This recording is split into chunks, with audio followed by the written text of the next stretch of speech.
It's a known fact that every year we get at least one mainstream shark movie.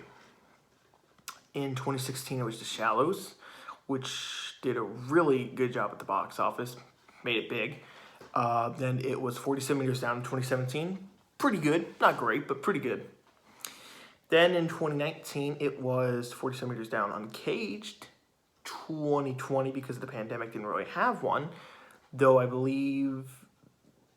don't think there would have been one, but the closest one I can think of was Deep Blue Sea 3. Because it was made by Warner Brothers, so of course. And in 2021, like I said, there wasn't really a mainstream one, but closest I can think of was Great White, which I am going to be reviewing next. So here's the thing. In 2018, this was the one. The Meg. The Meg. Everyone, and I mean everyone who loves shark movies has been dying to see a Megalodon shark movie. Everyone. Everyone's been wanting a Megalodon movie. We got the Megalodon in 2002, I think it was, but from what I understand, that movie's bad, and I will review it at some point. Just wait till next year. I promise. And in the same time this came out, we got a movie called Megalodon, made by Asylum. It was bad. Then we got the Mega Shark versus Crocus, Saurus, Giant Octopussy, and all the Mega Sharks, and, Colossus and whatnot. So, this was the first one. The first mainstream Megalodon movie. It had a budget around $140 million to $175 million. It's pretty much a big blockbuster action film. It came out the same day as Slender Man. I went and saw Slender Man. Poor choice. And you know what? When I finally got around to seeing this movie, I had a lot of fun. Do not let the Rotten Tomatoes score fool you, or the IMDb score, whatever it is. This movie, it's a lot of fun. Is it perfect? No. No, it's not perfect. But it is a lot of fun. Have you guys ever heard of the term popcorn films or popcorn flicks? Like, for instance, Battleship. Not a really good, faithful adaptation to the board game. Board, whatever. But you know what? You can sit back and just watch it and have fun. It's the definition of a popcorn flick is a movie that is just there to have fun. It's not, mind-blowing or anything like that. It's just sit back, eat some popcorn, have a lot of fun with this movie because it's going to be action-packed. It's got great actors, and hopefully it's got great action. It's like a summer blockbuster. And this movie crosses all the check marks in that list of summer blockbuster monster flick. Because you got the one badass dude who knows what he's doing, and, he's kind of retired, and he's got to save everyone who are experts, but not at killing sharks, except he's not an expert at killing sharks. He's just an expert at, saving people and, submarines and stuff like that. He's I forget what they call him, but, he's a rescuer. If a person in a submarine was, in need of help, the submarine was sinking or whatnot, of course it'd be sinking. Of course. But you know what I mean. If a submarine was going down and it needed help, he would be the guy who comes and helps them. First of all, everyone does a great job at acting in this movie. It's a big budget action movie. What do you expect? Of course you're going to have good actors. The special effects in this are really fucking good. I'm not going to sugarcoat that. They're really good in this movie.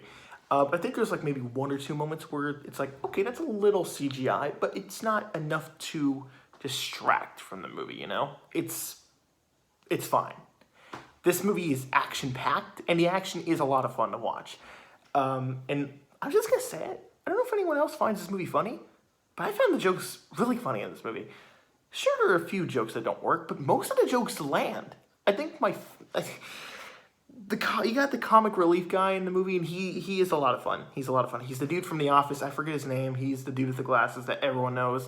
But unfortunately, because I don't watch The Office, I don't know his name. So, I'm sorry. But he's a lot of fun in this movie. He's I think my favorite joke is when they're talking about going down to like the bottom of the ocean, and he says, like, what if there isn't life underneath there, or the spot they're going, and the dad character, or like the scientist guy says, well, then you would have wasted $1 billion on all this, and he looks at me, he's like, you're joking, right? And he's like, he's joking, right? And to me, that was a lot of fun. Like, it was funny because he's kind of like a nerd scientist, how these movies portray those people. Like, he's not really a scientist, but he's rich. So, of course he'd say that, and that's what I loved about it. The chemistry, or whatever I said, the chemistry behind Jason Statham's character and the one Asian girl, I forget her name, but I really liked it. They were cute together, and I did want to see them together at the end, especially that little kid. That little kid was adorable. Great chemistry between them. They were really likable, and I loved watching them.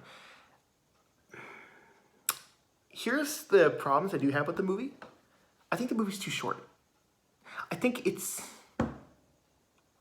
Personally, this might be just a personal opinion.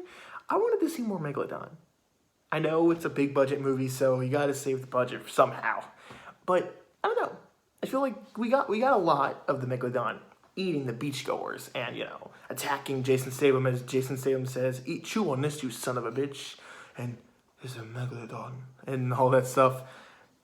I still want to see more Megalodon. I mean, we got 2. But this isn't a 2-hour movie. It says 1 hour and 52 minutes, but it's 1 hour and 41 minutes. That's just with the credits, at least from what I checked. I could be wrong on that, but it's 1 hour and 41 minutes, like without credits. I know that for certain. So, I don't know. It's kind of relatively short for a summer blockbuster shark giant movie, but, giant. I worded that so wrong.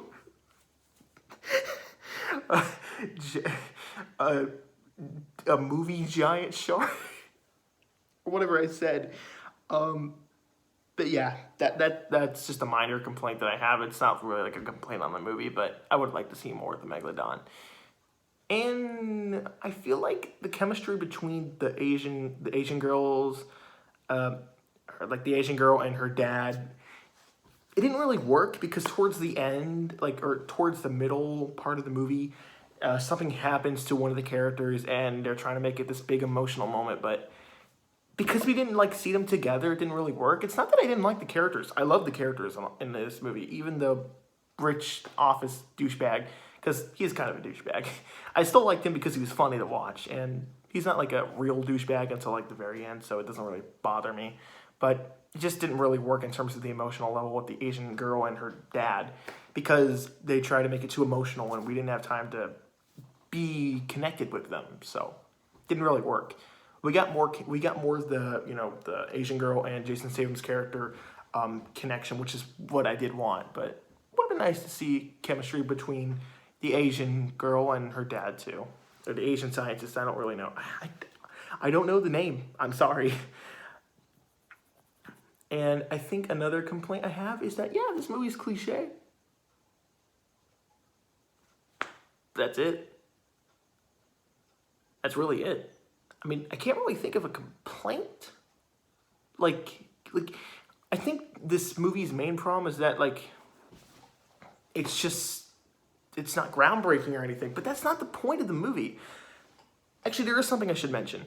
This movie I believe this movie was produced by Eli Roth, or was going to, either one. And it was supposed to be R. I would have really liked to have seen that. I would have really liked to see that. Now, they are making a sequel, so I am excited to see that. Hopefully it is more bloody. I know a lot of blood doesn't make a good movie, but with a movie like this, it would definitely help. So, who knows? I'd really like to see that, though. And this movie is based off the book, so I don't know if the book is bloody or anything, but either way. Overall, though, guys, this movie's a lot of fun. It's a guilty pleasure. I know some people hate this movie because it's exactly all those things. It checks all those marks in the list of summer blockbuster, dumb shark movie. But you know what I say? So what? It's a dumb, fun shark movie. And it does have a lot of good stuff in it. A lot of good stuff. And if you just pass all that stuff and say, it's a shark movie, I'm not going to enjoy it or watch it. And I really have a hard time seeing how you're going to enjoy any like summer blockbuster movies or just movies that are just made to be for fun. Because when you take the shark out of it, this movie still is a lot of fun. Just if you were to replace it with like a giant octopus. You know? I don't know if that made any sense, but either way, I'm going to give this a B+.